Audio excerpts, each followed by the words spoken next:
Hey everyone, how's it going? This is Jeremy aka Teq Zarbon Dodoria back again with another video on Dragon Ball Z Dokkan Battle. In this video we'll be talking about the new free-to-play Zarbon and Dodoria unit that got a Dokkan Awakening with Part 2 of the 350 million download celebration. We're going to be talking about a fast farming guide so you can get them rainbowed out quickly using the Terrifying Conquerors category boost, as well as some other boost methods, and we'll also talk about my recommended hidden potential build so you make the most out of this unit's kit. So we'll talk about all that information and more here in a minute, but first, go ahead and check out those links in the description below to follow me on my social media pages, and also check out the link for the Discord chat, where we have an awesome community of people playing Dokkan Battle and Dragon Ball Legends. Always a fun place to hang out and chat and get any in-game help you may need, so I look forward to seeing you over there. If you're new to the channel or you haven't done so yet, consider hitting that subscribe button to stay up to date on future content like this. Drop a like on the video and comment down below if you have any questions or comments. So let's go and hop over to the Dokkan Wiki real quick.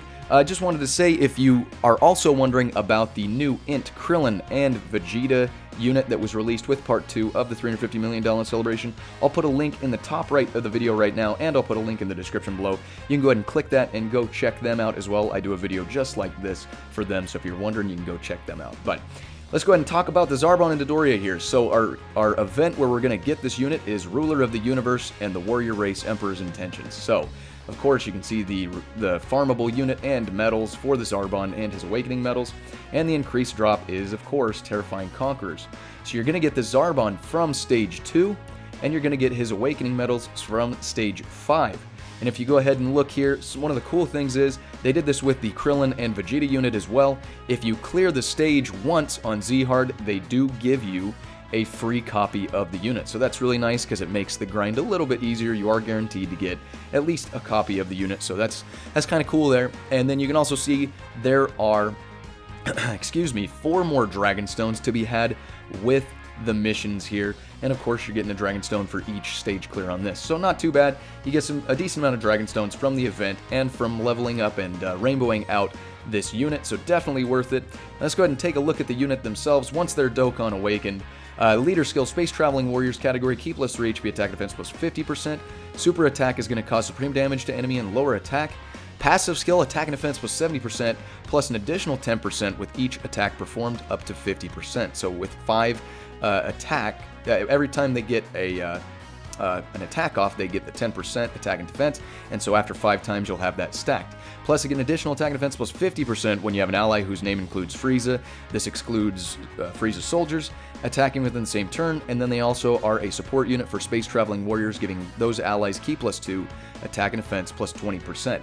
So not too bad of a unit. There has been a little bit of talk about them possibly getting an Extreme Z Awakening, which would definitely change what the recommendation will likely be for the hidden potential build.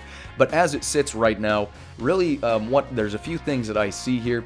The additional attack and defense plus 10% with each attack performed up to 50%. Unfortunately, it only goes up to an extra 50%. So if you wanted to get that stacked quickly, excuse me, you can get some additional attacks built into the unit, or you can just go ahead and go with mostly crit. So there's a few different ways you can build it. I definitely, I always recommend putting at least one evade node in there for your hidden potential, because then it gives them a chance to sometimes do an evasion. But really what I recommend and what I did is I actually evenly did the additional attack and the crit, just because both of them have a benefit to it. The additional attack defense was 10% with each attack performed. If it was more than just 50%, more than just 5 attacks, then it'd be definitely worth going in and doing more additional attack. But them only having that 50% doesn't really scream additional attacks, but you can put some of that in there to get them stacked quickly, and then you can get that crit to make sure they're really packing a punch with it when they get fully stacked on that stuff. And of course this unit will be, you want to run them on a team with Frieza if possible, because then if you do your math, you'll be sitting at 170% attack and defense once you get them fully stacked. So not too bad there, nothing too crazy. Again, I'd even out your additional attacks, your crits, and then maybe put a node of evade in there. But anyway, let's go ahead and look at the Terrifying Conquerors category. You can see the boost on the bottom right corner of the screen. LRs give a 35% boost for the drop on the event. TURs give a 25% boost, and anything below that gives a 10% boost. So you've got 2 leaders here, the Cooler and the Turles. And then you've got some sub-leaders with the World Tournament Demon King Piccolo and some other units. Really, I recommend just sticking with the LRs. If you have a full team of LRs, you can get 245% boost. We'll take a look at the team I'm using here in a minute. And this is an all-extreme type category, but you can see there's a lot of LRs on this actually. There's a good chunk that you'll be able to go in, and hopefully you have a lot of these guys. Some of them are free to play, so you should have a good chunk of them.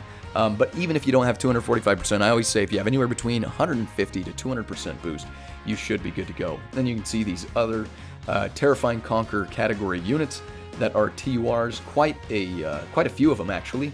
So you have a decent amount to choose from there. But anyway, let's go ahead and let's hop over to Dokkan Battle.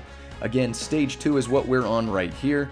You can see on, again, Stage 2, you're going to be able to get the Zarbon, and Stage 5, you're going to be able to get the Awakening Medals. And you see in the right side of the screen, I've got the farming amount. You're only going to need 10 of the Awakening Medals and 14 of the Zarbon units to get them fully rainbowed out with a Super Attack level 10 and all 4 hidden potential paths. But remember that they will drop you a Zarbon for just clearing the event once. So really you only have to farm 13 out. But you'll see here, let's see how many Zarbons we can get. I already have them rainbowed out, but just as an example here, let's go ahead and put the boost on to get some extra effect. And we do have that Turles as the friend lead, so I'm going to take him because he does give a 130% Terrifying Conquers with a Ki +4. But if you have that Demon King Piccolo, he actually isn't too far behind with Ki +3, HP Attack and Defense plus 120%. If you don't have either of them and you do have this free-to-play Frieza, if you have him Extreme Z Awakened, you can also use him because he is an Extreme class lead, so that really works. And then really, even if you don't have any of them, there isn't really that much need for an insane amount of damage on this because the event's not too hard to take on anyway. And then of course I always recommend using the Oolong's Wish support memory because you do get an extra 50% chance.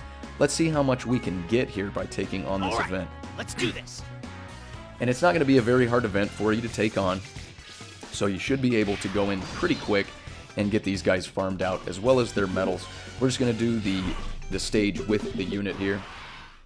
And let's see what we can do. Let's go ahead and just use the Turles there. You don't even really need to do... you could probably do 3 normal attacks or less and probably get the Vegeta knocked out. So, again, the event's not too hard. It's just, you know, a little grindy to go back in over and over. But with the Oolong's Wish, as well as the boost category and the 245%, you should be able to get a lot of copies of this unit.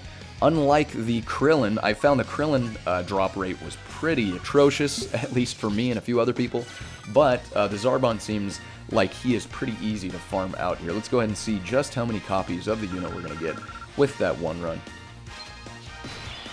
Very nice. So 6 copies of the unit, so that's pretty much already halfway there. So you can see that it shouldn't be too crazy, and with only 10 Awakening Medals for this unit, it shouldn't be too hard to get all of those pretty quick as well. So let's go ahead and take a look at my hidden potential build for the unit. Of course, I've got 12 additional attacks, 11 crit, and 3 evade, and that's how I recommend to build it. Again, if you don't agree, you think there's maybe some stuff that I didn't cover in the video that you think would make a better hidden potential build, you can go ahead and drop that down in the comments below and let me know what you think. I'd actually be curious to see what you guys think about that. But this is kind of the best build that I can kind of think evens out the additionals, the crit, and gives them a chance to evade. But anyway, that's everything I've got for the video. Tried to keep it short and sweet and to the point for you guys. If you liked the video, go ahead and drop a like. Again, comment down below if you have any questions or comments. And make sure you are checking out those links in the description below to follow me on my social media pages. And definitely join the Discord chat. We're looking forward to seeing you over there. If you haven't done so yet, remember to hit that subscribe button, stay up to date on future content, and to support the channel. As always, I appreciate each and every one of you guys coming by and checking out the video today. And we will catch you on the next one. Signing out.